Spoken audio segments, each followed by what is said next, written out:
సుమన్ టీవీలో మీ business promotions కోసం ఈ కింది నెంబర్ను సంప్రదించగలరు.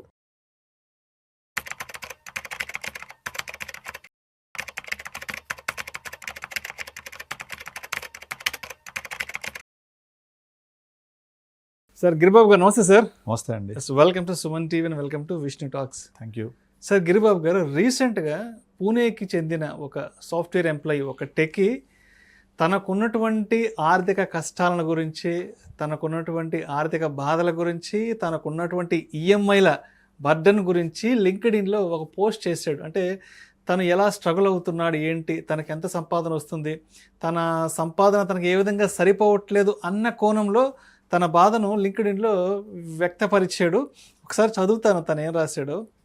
నెలకి 90,000 రూపాయల జీతం వస్తుంది, 15 లక్షల రూపాయల అప్పు ఉంది, నిర్లక్ష్యంగా ఖర్చు చేయకపోయినా అప్పుల ఊబిలో పూణే ఉద్యోగి, తండ్రి ఆపరేషన్ కోసం 5 లక్షల లోను, ఈఎంఐలు, నెలవారీ ఖర్చులు ఆదాయాన్ని మించాయి, క్రెడిట్ కార్డు బకాయిలు, మరో లోన్తో మరింత భారం, 3 ఏళ్లలో 15 లక్షలకు చేరిన అప్పుల ఈఎంఐలకే జీతంలో 57% అంటూ కూడా లింక్డ్ఇన్లో ఆయనకి సంబంధించిన ఏదో బాధను వ్యక్తీకరిస్తూ ఆర్టికల్ వచ్చింది.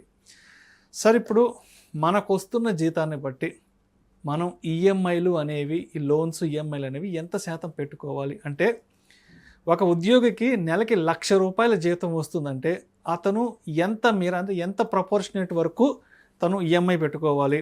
ఒక 2 లక్షల రూపాయల జీతం వస్తుందంటే ఎంత మేర లోపల ఈఎంఐలు పెట్టుకోవాలి?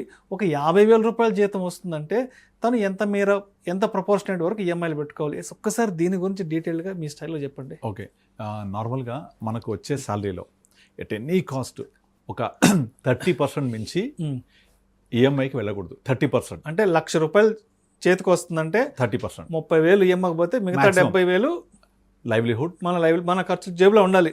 లైవ్లీహుడ్, అదర్ ఎక్స్పెండిచర్, తర్వాత ఫ్యూచర్ గోల్స్, వీటన్నిటికి ఒక 70%. 30% తక్కువేం కాదు. ఆల్మోస్ట్ ప్రతి 1,00,000లో 30% వెళ్ళిపోతూ ఉంటుంది. ఇప్పుడు దాంట్లో వాళ్ళకు ఐదర్ ఓన్ హౌస్ ఉంటేనేమో అది ఈఎంఐతో అయితే అదొక స్పెషల్ ఈఎంఐ, మళ్ళీ అది కూడా యాడ్ అవుతుంది. హోమ్ లోన్ లేదనుకోండి, రెంట్ అయితే రెంట్ యాడ్ అవుతుంది. కనుక ఈ హోమ్ లోన్ అయితే ఏంటి అన్నీ కలిపి 30 నుంచి మ్యాక్సిమం అంటే ఒక 40%, అంతమించి వెళ్ళకూడదు. అయితే చాలామంది ఏమంటారంటే ఈఎంఐ అనేది నేను ఇంటి రెంట్ లాగా పెట్టుకున్నాను, రెంట్ కట్టకుండా ఈఎంఐ కడుతూ ఉంటే నాకు ఒకప్పటికి ఇల్లు సొంతమైతే అంటారు. అటువంటి కేసెస్లలో రెంట్ ఉండదు కాబట్టి EMI can be extend up to 40-45%. ఎందుకంటే ఈఎంఐ ఇంటికే మేజర్ ఉంటుంది కదా. అది అయిపోయిన తర్వాత ఇప్పుడు ఈ కేసులో వాళ్ళ ఫాదర్కి హెల్త్ బాగాలేకపోతే ఒక దానికోసం లోన్ తీసుకొని ఒక 5 lakhs స్పెండ్ చేశాడు. అలా కాకుండా ముందు నుంచి ఒక హెల్త్ ఇన్సూరెన్స్ తీసుకుంటే, తన జాబ్లో జాయిన్ అవ్వగానే వాళ్ళ పేరెంట్స్కి కూడా ఒక హెల్త్ పాలసీ తీసుకొని ఉంటే, లేదా కంపెనీలో పేరెంట్స్ యాడ్ చేసే అవకాశం లేకపోయినా పర్సనల్గా తీసుకుంటే ఇలాంటివి మనము ఎదుర్కోవచ్చు. బట్ అలా లేకుండా అది మ్యాండేటరీ, అది తీసుకోవాలి, ఇంట్లో అదర్ ఎక్స్పెండిచర్ ఉంటాయి, వాటి కోసం స్పెండ్ చేయాలి. ఇవన్నీ చేసుకుంటూ పోతే 1,00,000 రూపాయలు అనేవి జస్ట్ లైక్ దట్ అయిపోతూ ఉంటుంది. సో ఇది అందరి లైఫ్లో జరిగేదే. ఇప్పుడు మనం 2026లో ఈ జాబ్ అన్సర్టనిటీ పెరిగిన తర్వాత చాలామంది వాళ్ళ యొక్క రేపు పొద్దున శాలరీ వస్తారో తెలియదు, అండ్ తర్వాత వచ్చే శాలరీస్కి లాస్ట్ 2 years మనం ఇంక్రిమెంట్స్ చూడట్లేదు, అలాగే వాళ్ళకు బోనస్ ఎక్కువ రావట్లేదు. సో ఉన్న శాలరీని అడ్జస్ట్ చేసుకుంటూ రావాలి. అలాంటి కేసులలో వాళ్ళ కనుక ఈఎంఐ 30-40% మించి ఖర్చు పెడితే ఇంకా వాళ్ళకు లేపు ఫ్యూచర్ లైఫ్ అంతా దుర్భరమే ఉంటుంది. ఎందుకు అంటే వాళ్ళు కనుక ఇప్పటి నుంచే ఒక emergency fund, future goals, retirement corpus చేసుకోకపోతే, అంటే ఇప్పుడు నేను ఎలా చెప్తానంటే వాళ్ళకు జీతం వస్తుంది అంటే ఒక వర్షం వస్తుంది, అప్పుడే నీళ్ళు సరిపోవట్లేదు, మరి ఎండాకాలం పరిస్థితి ఏంటి? భలే మంచి మాట చెప్పారు సార్ కదా. అంతే కదా. సో ఎండాకాలంలో వర్షాలే ఉండవు, అంటే రిటైర్ అయినప్పుడు వాళ్ళ పరిస్థితి ఏంటి?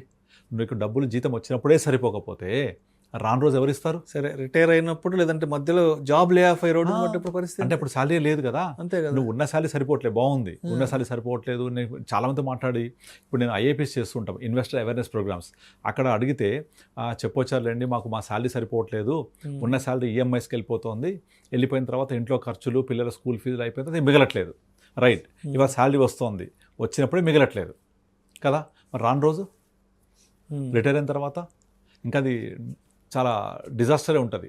కనుక మీరు రాని రోజు కూడా మనం బతకాలి, తినాలి కదా, ఇది జరుగుద్ది కదా, రేపు అనేది ఉంటుంది కదా. దీనికోసం ఎట్టి పరిస్థితుల్లో కొన్ని ఖర్చులు కాంప్రమైజ్ కావాల్సిందే.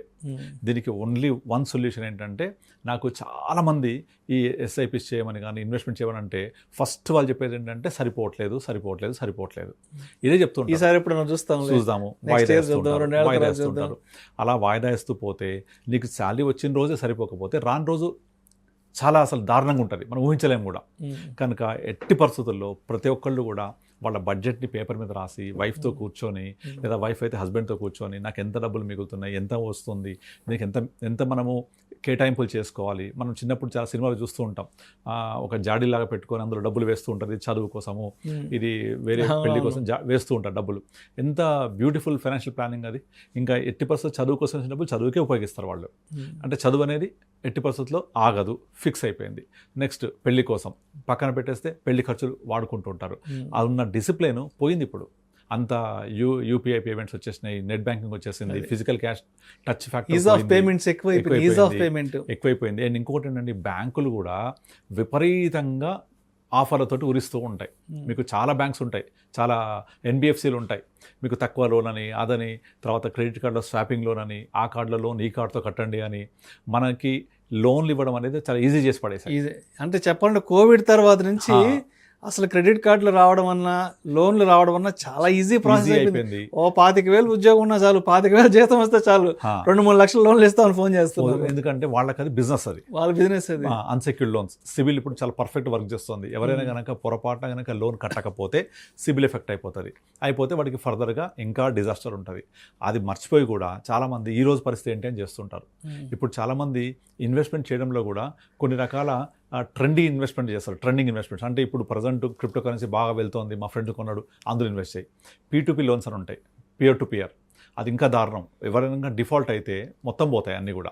అసలు అలాంటి రిస్కీ ఇన్వెస్ట్మెంట్స్, ఎందుకంటే రీసెంట్ రిటర్న్స్ని బై చేస్తూ ఉంటారు వీళ్ళు. రీసెంట్ రిటర్న్స్ అంటే, ఒక మావాడు పెట్టాడు వచ్చింది, పలానా స్మాల్ క్యాపిటల్ పెట్టాడు వచ్చింది, లాస్ట్ 3 years పెట్టాడు వచ్చింది, మన నెక్స్ట్ ఇయర్స్ రాదు కదా. అలాగే ఇన్వెస్ట్మెంట్స్ కూడా అన్నీ కూడా ఇంపల్స్ బయింగ్ ఉంటుంది. అలాగే ఇప్పుడు లోన్స్ కూడా అసలు పక్కోళ్ళకి ఏదో వాళ్ళు మంచి నగలు కొనుక్కున్నారనో, కారు కొనుక్కున్నారో, నేను కొనుక్కోవాలి, గో ఫర్ ఈఎంఐ. ఇక ఈఎంఐ వెళ్తూ ఉంటే ఎట్టి పరిస్థితుల్లో ఒకటి తర్వాత ఒకటి వస్తూనే ఉంటాయి. ఇంకోటి, ఈ ఇన్వెస్ట్మెంట్స్ అంతా దేని మీద చేస్తారు? Unproductive expenditure. అండ్ ఇవన్నీ కూడా వస్తువుల మీద చేస్తారు, which has a depreciation value. అంటే ఒక కార్ కొన్నా, ఫోన్ కొన్నా, ఇంకేదైనా డిప్రిషియేట్ అవుతుంటుంది కదా. దాని ఒక లైఫ్ టైం ఒక 5 years 6 years అంతే. మొబైల్ అయితే 3 years అయిపోగానే మళ్ళీ కొత్తది కావాలి, మళ్ళీ స్టార్ట్. ఇక నో ఎండ్ ఇది. సార్ గిరిబాబు గారు, చాలామంది ఎలా ఉంటారంటే, నేను చాలామందిని చూశాను సార్, ₹1,00,000 జీతం వస్తుంటే 70,000-80,000 రూపాయలు ఈఎంఐలు కడుతుంటారు. ఎగ్జాక్ట్లీ. అంటే ఎలా ఉంటుందంటే, బ్యాంకులకి ఈఎంఐలు కట్టడం కోసం వీళ్ళు హైదరాబాద్కు వచ్చి కష్టపడి జాబులు చేయాలి. ఊరి నుంచి ఇక్కడ ఏదో బ్రతుకు తెరువు కోసం ₹4 సంపాదించుకోమని వస్తారు. వాళ్ళు ₹1,00,000 జీతం సంపాదించుకుంటుంటారు. 70,000-80,000 ఈఎంఐలకు పోతే ఆ 20-30,000తో ఎలా నెక్స్ట్ లైఫ్ ఎలా లీడ్ చేస్తారు? అసలు ఏ మాత్రం కూడా ఈ రోజు గడిస్తే చాలు, రేపటి సంగతి దేవుడు ఎరగనట్టు బిహేవ్ చేస్తుంటారు. చాలా తక్కువ మంది దగ్గర డిసిప్లిన్ అనేది, ఫైనాన్షియల్ డిసిప్లిన్ మిస్ అవుతోంది.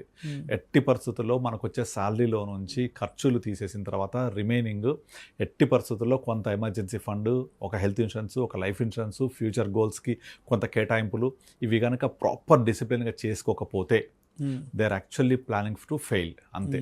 మనం కనుక ప్రాపర్గా ఉండడానికి ప్లాన్ చేయకపోతే అది ఇంప్రాపర్కి ప్లానింగ్ అవుతానే ఉంటుంది. అంటే మన యొక్క ఫైనాన్షియల్ డిసిప్లిన్ బాగలేకపోతే ఫైనాన్షియల్ యొక్క పతనానికి దారితీస్తూనే ఉంటుంది. మనం చాలా చూస్తూ ఉంటాం కదా, ఒకటి పోయి ఒకటి, ఈ లోన్ తీర్చబోయి ఇంకో లోను, తీర్చిపోయి ఇంకో లోను.